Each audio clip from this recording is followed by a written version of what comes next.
Un détenu qui se déplace dans les coursives avec son matelas sous le bras. Une scène fréquente à la maison d'arrêt de Nanterre. Il va devoir cohabiter avec 3 autres personnes. La cellule ne fait que 12 mètres carrés et le moindre espace est occupé. Là, moi, mes affaires, ils sont là et je les mets dans l'armoire du dessus. L'armoire du dessous, c'est mon collègue qui est parti au sport. Et la table, ça sert à faire à manger, ça sert à écrire. Pas de place dans les armoires pour ranger ses affaires et faute de lit disponible, le nouvel arrivant dormira sur son matelas, à même le sol. Je suis pas bien, ça me met mal à l'aise, c'est pas un endroit pour vivre. Je vais pas dormir par terre tout le temps. Le jour de notre tournage, 20 détenus dormaient par terre. Comme toutes les maisons d'arrêt en France, Nanterre craque de toutes parts. Comme dans ce local où sont conservées les affaires non autorisées en détention.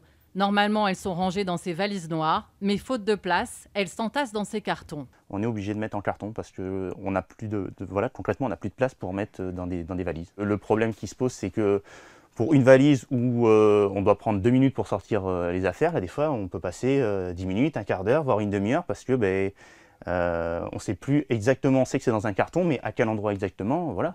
Même chose au greffe, où le suivi des dossiers des détenus prend du retard, avec des conséquences parfois graves. Un détenu qui devrait sortir à telle date, et pour un jugement mal rentré ou un calcul de crédit de réduction de peine pas rentré à temps, c'est-à-dire que ça décalerait d'autant plus sa date de mise en liberté, et ce qui a pour conséquence une détention arbitraire, ce qui n'est pas du tout normal. C'est déjà arrivé?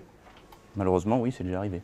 Trop de détenus et un personnel à bout de nerfs. Le 30 août, quand nous avons réalisé ce reportage, un surveillant sur 8 était en arrêt maladie. Il y a un rythme de travail infernal.